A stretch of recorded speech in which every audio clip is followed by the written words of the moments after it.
bahasa ya Allah gimana, ini saya butuh translate atau benacara supaya bisa bantu saya lulus dari hukum.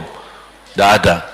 Yang hakim Allah, keputusannya Allah, yang menentukan Allah, mahkamah yang dikuasai Allah, hamba di hadapan Allah, saksi semua, tangan saksi, mata saksi, lidah saksi, kaki saksi, buku amal saksi, malaikat saksi. Bagaimana kita mau lari? Ditanya oleh Allah, hei hambaku, ingat enggak di malam itu, di tempat itu kamu berlakukan dosa itu? Seorang hamba yang masih memiliki iman, dia merasa dan ingat, dan dia merasa malu, dia tunduk kepalanya. Kata Allah, malu ya, malu. Tunduk, ya malu ya Allah, malu, malu. Dan subhanallah, tanda rahmat Allah, ketika Allah bertanya dengan kita, tidak ada orang lain yang bisa lihat. Supaya apa? Supaya hisab kita di antara kita sama Allah tidak terbocor kepada orang lain, supaya tidak malu sama orang lain.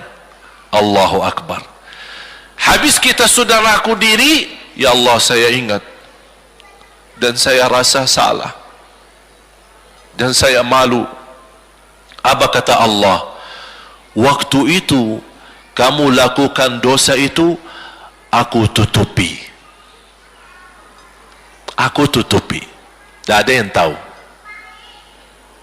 Kita lakukan dosa ini udah sekian tahun, ada yang tahu enggak? Tak ada yang tahu. Karena kita lakukan di saat sembunyi. Kata Allah, di saat itu kamu lakukan dan kamu tahu itu dosa, tapi aku tutupi.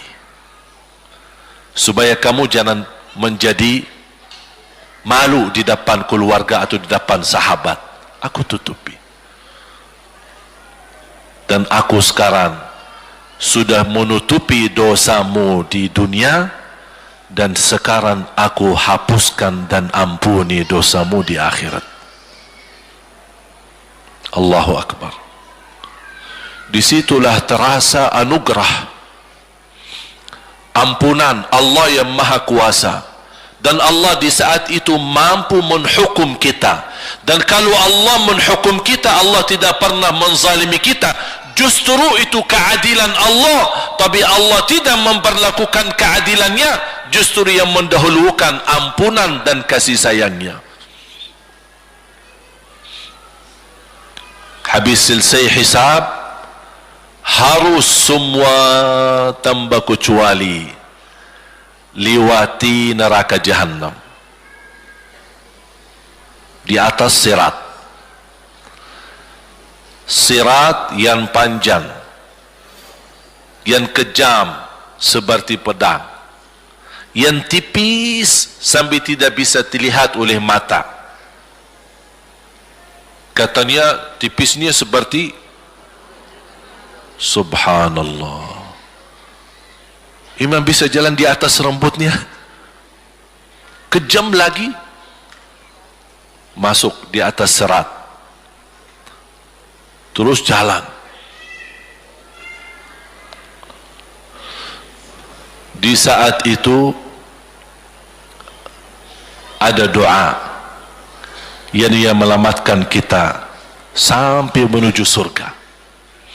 Nabi Muhammad sallallahu alaihi wasallam, dia sudah duluan. Kalau Sayyidina Abu Bakar perjalanan di atas sirat disebutkan 100 tahun, tapi Sayyidina Abu Bakar satu langkah di atas sirat, langkah kedua di depan pintu surga. Dahsyat. Ini Sayyidina Abu Bakar seperti itu. Bagaimana Rasul? Rasul sudah menunggu di depan. Mulai manusia satu persatu jalan di atas sirat. Dan Rasul di saat itu sibuk berdoa, Allahumma sallim sallim, ya Allah selamatkan umatku, ummati ummati, ummati ummati, sampai mereka terselesai. Sampai di situ saja. Sebelum masuk surga, ada berita gembira untuk umatnya Nabi Muhammad sallallahu alaihi wasallam. Tidak boleh ada yang masuk surga harus berjumpa dengan beliau dulu, pertama muka, dan disediain minum yang disebut air Al-Kautsar, dan di situ banyak gelas, tinggal kita ambil gelas dan minum. Begitu kita mau ambil gelas dan minum, datang Rasul, jangan kamu minum langsung dari tanganku sendiri. Barang siapa yang minum dari tanganku tidak akan haus selama-lamanya. Allahu Akbar. Di situ terasa kemuliaan.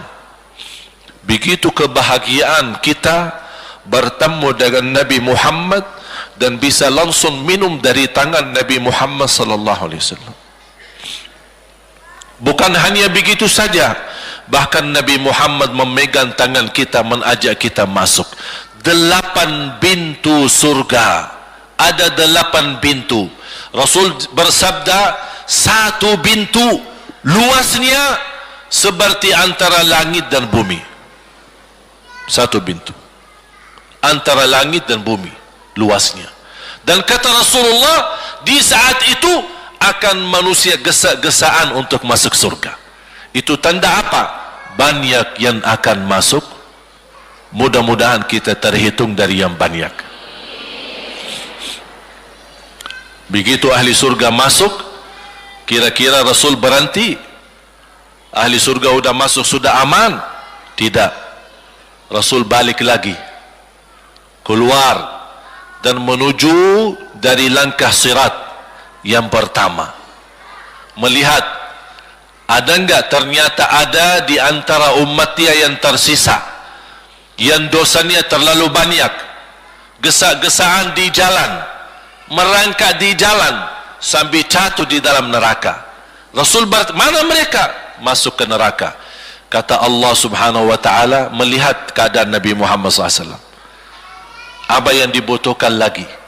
Kata Rasul, ya Allah, saya tidak akan puas masuk surga sampai hamba-hambamu yang ada di neraka, umatku, diselamatkan. Allah subhanahu wa ta'ala mengizinkan Nabi Muhammad keluarkan dari neraka. Dia keluarkan. Sudah cukup ya Nabi Muhammad? Tidak cukup ya Allah, masih ada lagi. Diambil lagi, dikeluarkan, diambil lagi, dikeluarkan. Artinya dari umat Nabi Muhammad yang masih banyak dosanya, yang masih banyak kelewatannya sama Rasulullah, yang tidak pantas memberi kemuliaan kepada Rasulullah SAW, dapat pula syafaatnya Nabi Muhammad. Yang tidak pernah memberi tanda sayang dan cinta kepada Rasul, dapat rasa sayang dan cinta Nabi Muhammad SAW.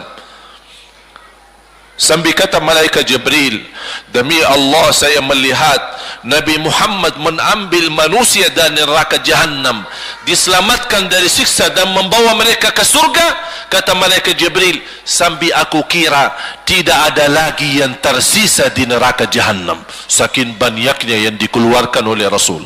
Itu syafaat Rasul sallallahu alaihi wasallam. Oleh karena itu jamaah sekalian, ini yang saya ceritakan. Saya mohon kalau anda lagi bersalawat, ingat itu semua. Nabi Muhammad bukan Nabi yang biasa. Nabi Muhammad adalah Nabi yang penolong kita nanti di hari kiamat. Seandainya kita masuk neraka Jahannam, masih ada harapan kita dapat syafaat Nabi Muhammad sallallahu.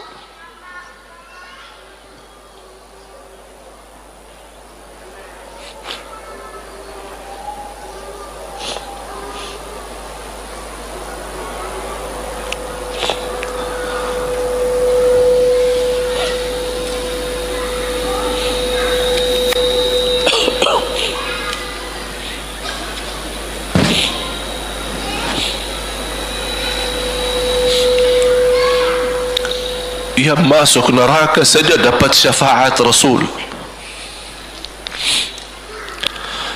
Jadi sejauh mana kita bisa mencintai beliau, sejauh mana kita minat mempelajari kehidupan beliau, sejauh mana kita mengenal sunnah-sunnah beliau. Di zaman ini, umat yang paling bodoh terhadap beliau kita, umat Islam. Kita umat Islam banyak hal yang tidak tahu tentang beliau, tidak tahu bagaimana perjuangan beliau, bagaimana doa beliau untuk kita, bagaimana kesedihan beliau kalau ada di antara kita yang kena musibah atau keburukan, apalagi masuk neraka. Siti Aisyah radhiyallahu anha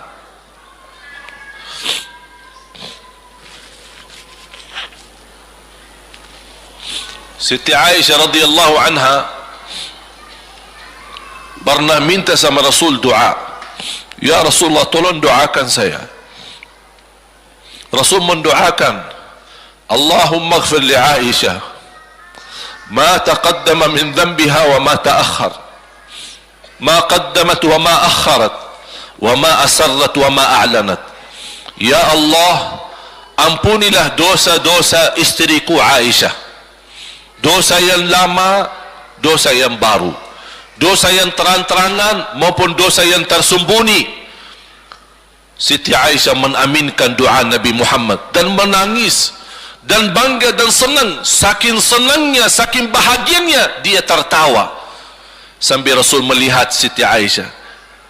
Senang wahai Aisyah? Apakah kamu senang dengan doaku? Kata Siti Aisyah, bagaimanakah aku tidak senang? Aku justru merasa bahagia dengan doamu untukku ya Rasulullah. Apa kata Rasul? Ketahuilah wahai Aisyah, ketahuilah doaku yang baru ini untukmu, itulah selalu doaku untuk umatku di setiap salat. Itu doa Nabi kita buat kita.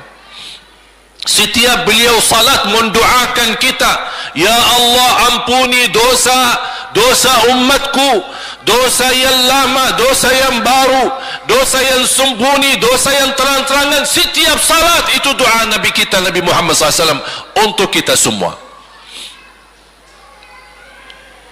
Apa yang diminta oleh Rasul? Rasul tidak minta banyak dari kita.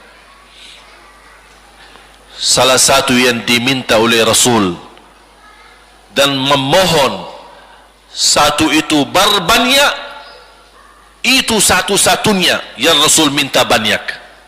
Selain itu Rasul tidak pernah minta banyak. Satu-satunya Rasul minta banyak. Apa? Salawatlah kepadaku, berbanyaklah salawat kepadaku. Mengapa Rasul minta berbanyaklah salawat kepadaku? Kenapa tidak minta amalan yang lain untuk dibanyakkan salawat atau amalan yang lain? Mengapa hanya salawat? Rasul berpesan berbanyaklah salawat kepadaku, karena Rasul tahu dengan kita berbanyak salawat, kita akan dijamin dapat syafaat beliau, dan itulah beliau yang diinginkan. Bukan hanya dapat syafaat, bahkan Rasul sendiri bersabda, aqrabukum minni majlisan yaumal qiyamah, yang paling dekat kepadaku hari kiamat, yang paling banyak salawat kepadaku. Bahkan berita gembira bagi seorang hamba umat Nabi Muhammad SAW, akthiru alayya minas salati yaumal jumu'ati wa laylataha fa inna salatakum tablughuni haitsu kuntum.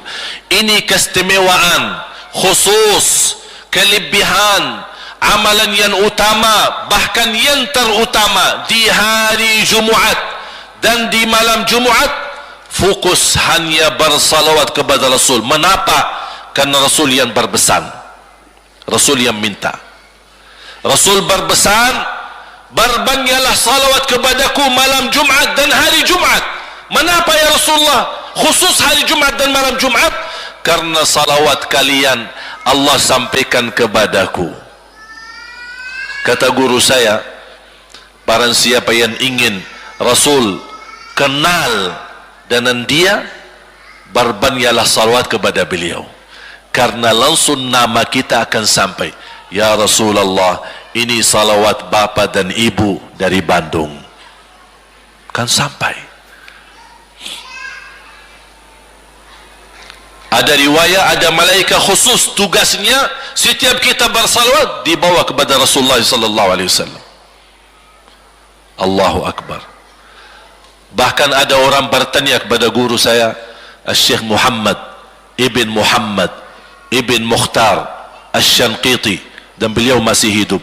Subhanallah, ketika di salah satu pertanyaan di majlis ta'lim di Masjid Nabawi, ada orang bertanya, mana yang lebih diutamakan di hari Jumat? Banyak baca Quran atau banyak salawat? Kita milih yang mana? Beliau menjawab dengan jelas, dengan tegas, di hari Jumat dan malam Jumat lebih utama banyak salawat daripada banyak baca Quran. Mengapa? Karena kata beliau, karena itulah permintaan Rasul sendiri. Berbanyaklah salawat kepadaku di hari Jumat dan di malam Jumat. Dan banyak riwayat yang lain. Kalau saya sebutin manfaat, keutamaan salawat kepada Rasul, lebih daripada 100 manfaat. Menghilangkan kesusahan, memberi kemudahan lunasi hutang, menyembuh penyakit, menjamin ampunan dosa, mendapat 10 rahmat, mendapatkan syafaat Rasul, posisi kita semakin mulia. Setiap kali kita salawat semakin naik darajat kita. Barang siapa yang salawat kepadaku 10 kali, dapat 10 kebaikan, dapat 10 rahmat, dihapus 10 kejahatan, dan naik 10 darajat, dan di akhirat dapat syafaatku. Luar biasa. Hadis yang terakhir, Ubay bin Ka'ab radhiyallahu anhu berkata, ya Rasulullah, aku suka berdoa. Karena salawat, arti salawat adalah doa. Arti salawat, doa. Ya Rasulullah, aku suka berdoa. Berapa dari doaku saya jadikan untukmu? Artinya berapa persen, ya? Kalau bahasa kita, berapa persen kira-kira? Kalau misal saya doa 10 menit, berapa menit untuk Rasul, dan yang sisanya buat aku. Contoh, aku kalau berdoa, ya Allah ampuni dosaku, ya Allah murahkan rezeki, sembuhkan penyakit, Allahumma salli ala Muhammad wa ala ali Muhammad. Berarti lebih banyak untuk diri kita, baru untuk Rasul. Sahabat itu, ya Rasulullah bertanya, ya Rasulullah, berapa bagian dalam doaku saya jadikan untukmu? Apa kata Rasul? Kata Rasulullah SAW, ma syi'ta wa in zitta fahuwa khairul lak. Ya terserahmu. Mau doa bagaimana untukku? Ya terserahmu. Tapi semakin banyak untukku, semakin banyak manfaatnya untukmu. Apa kata sahabat? Ya Rasulullah, saya akan jadikan separuh doaku hanya salawat kepadamu. Artinya kalau saya doa 10 menit, 5 menit salawat dan 5 menit doa untuk diriku sendiri. Apa kata Rasulullah? Terserahmu, wa in zitta fahuwa khairul lak. Kalau kamu berani tambah, itu jauh lebih baik untukmu.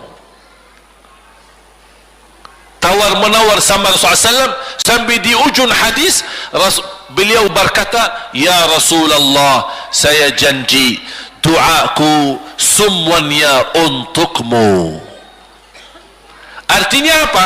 Kalau dia angkat tangan berdoa, tidak satu pun minta buat dirinya. Bismillahirrahmanirrahim. Allahumma salli ala Muhammadin wa ala ali Muhammad. Allahumma salli ala Muhammadin wa ala ali Muhammad. Allahumma salli, sampai selesai. Tidak minta ampunan, tidak minta rezeki, tidak minta sehat, tidak minta keturunan, tidak minta apa-apa. Hanya fokus dengan salawat. Karena dengan salawat, apa yang kita niatkan terkabul.